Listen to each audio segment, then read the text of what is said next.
Welcome back to Cosmic Giggle. In this episode, we'll be answering the questions you asked us about life in New Delhi and in India in general through our Instagram stories. Namaste. Namaste. You can come? Yes.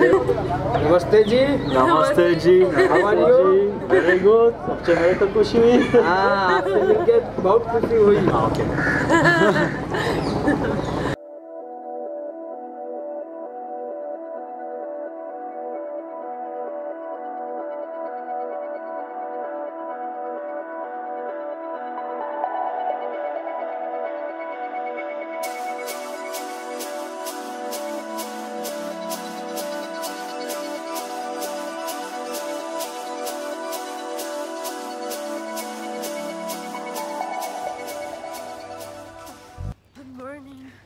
The forecast was rain, and we'll be able to stay at home to. Oh. I wanted to show the rain. Okay, never mind. Something funny! You're funny. Exploring New Delhi. Well, the rain is actually good because it means that it's gonna help all the pollution settle. We're now going to the store just to get some coffee, to get more energized because I personally am sleepy today. Oh, yes. okay. I'm sleepy. Okay. Look what we have bought. Coffee and cigarettes. Isn't that classic? Well, the cigarettes are not for us, but yeah, still, we'll drink the coffee.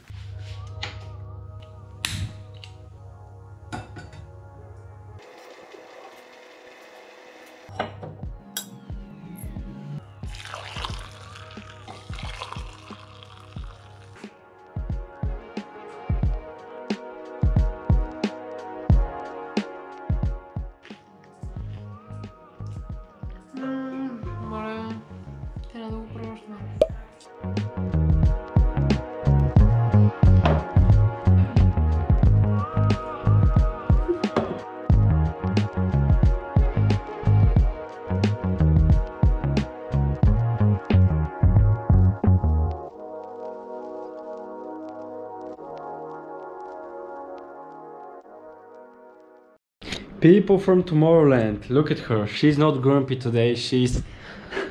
We're trying to buy either train or bus tickets to Gorakhpur from Delhi, so we can travel from Gorakhpur to Nepal. Our menu Gendra is offering his help, but we found out that the site is not working. So he just told us that there is no other option to buy the tickets online. We also don't have a host yet. Yeah. I tried to look for a site for one of those meals and it was like, I'm sorry. Okay, we managed to buy ourselves tickets. Actually, he did. We didn't do anything.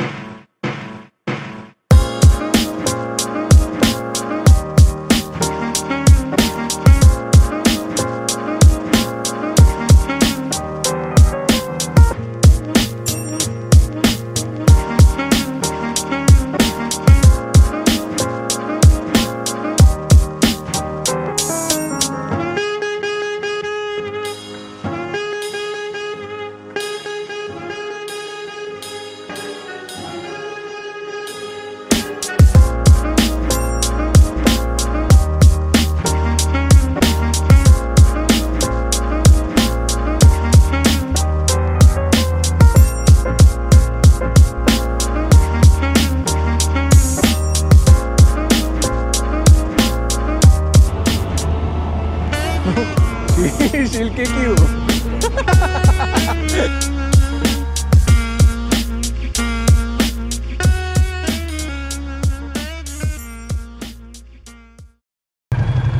Now you have to hold me tight, okay?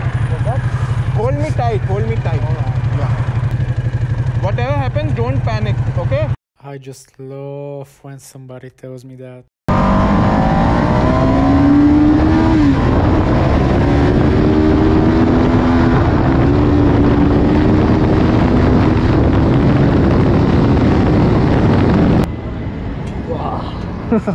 Wow. Amazing. Oh my god. Now you felt how 200 feels like. Man, that was something like I was sucked in a black hole, you know?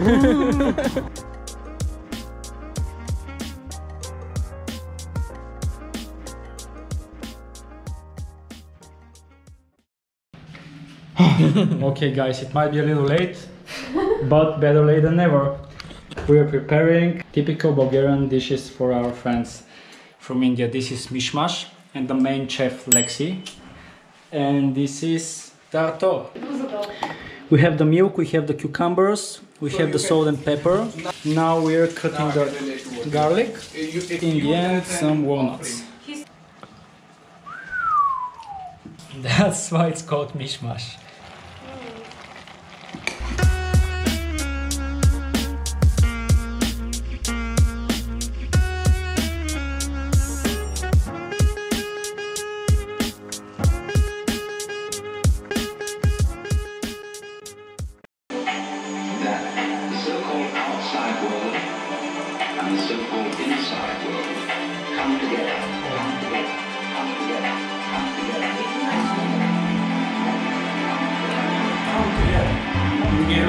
This is mishmash. Mishmash. Yeah. It's good. Okay. Good mishmash. What is the better name?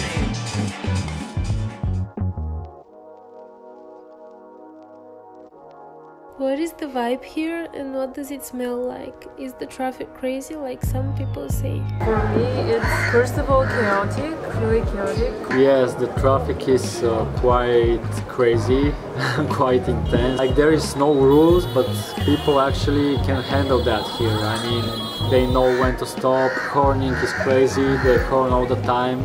Yeah, here it's more like a warning, like be careful, I'm coming from the back. You know, it's not like people don't get mad when somebody's horning at them. Even on the buses, have you seen on the trucks and on the buses, it says horn, please horn. Yes, there are signs that say So please instead of horn. using the mirrors, I feel like they're using horns. That's why it looks crazy at the first time, but then it starts to make sense. That's actually how they do it. My first thought was this must be the worst drivers ever.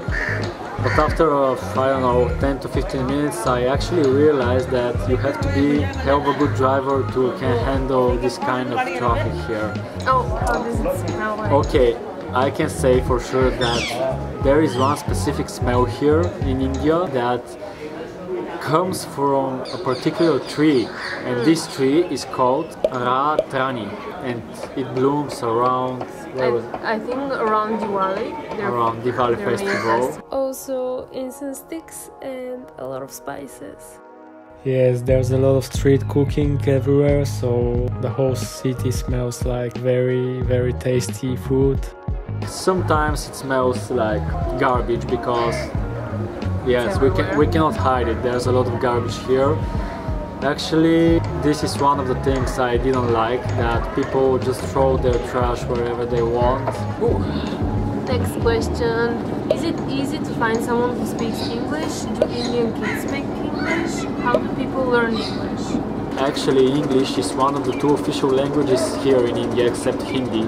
Probably we shouldn't forget that India was a British colony, and yes, usually people can speak English here. It's a myth that nobody speaks English in here, in my opinion. The total number of mother languages spoken in India is 1,652, and there Correct. are 22 official languages, but the main two are Hindi and English. Yes, So it's easy to find people who speak English, kids speak English, and how do they learn English? Here we can include some parts of the interview we had with one of our hosts, Pranoy, explaining better than us how do people in India learn English and how did he learn English. Back home, I just had the television as the source of all information for me. Internet was not that accessible. And I started getting tuned into BBC World, and that's how I probably know how to pronounce a certain set of words that just makes you feel that my English is good.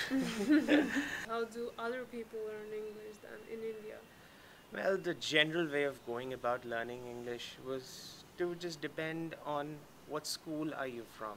somewhere in the 1980s we realized that as a country we should know English in order to be able to be global, because I think it's the first language that is the most prominent in the world. We rely mostly on our schools teaching us in that tongue, and somehow it just comes naturally to us. That is why there is a stat out there now that India is one of the most English-speaking countries out there in the world. Is it safe to eat and drink at random places in India, and did we get the Delhi belly yet? Oh yes, and typical dining and snack food. Like random restaurants, I'd probably say no. There's a couple of rules that you have to follow if you're an European and you're not used to the spices in India. That's the first thing. So there's a couple of rules. Like one of them is try to avoid fresh fruits and vegetables, or always try to wash them. But even tap water is not safe for us because we're not used to the bacteria that they're just different than ours, so you can get like really bad stomach issues or food poisoning. And this includes ice.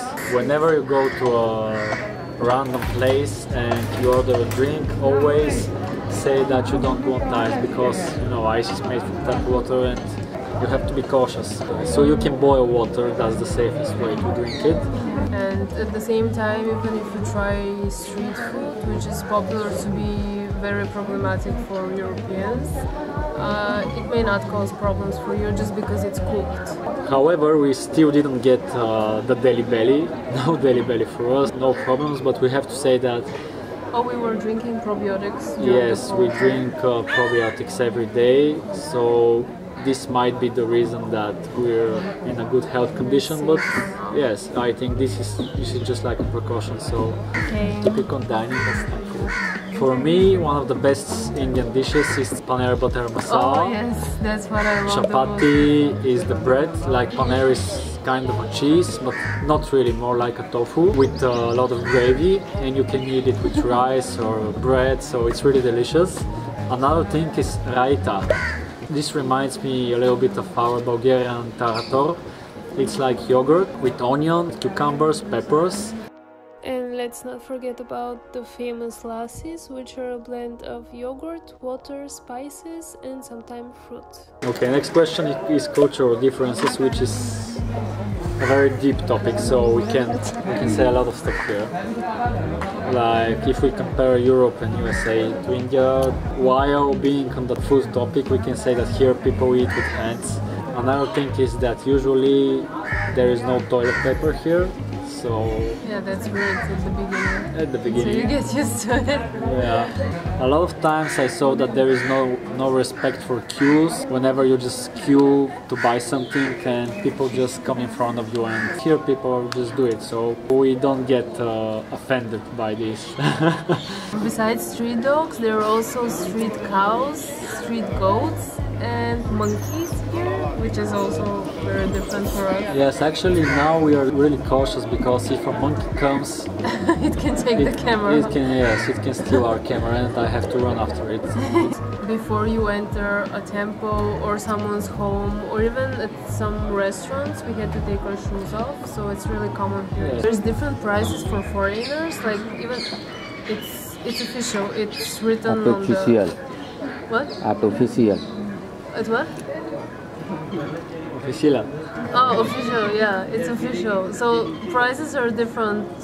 For Indians it might be 100 rupees, and for foreigners it might be 1,000 rupees. Yes. Yeah. Sometimes people stare at you a lot, and they don't care that you feel uncomfortable for this. They just do it.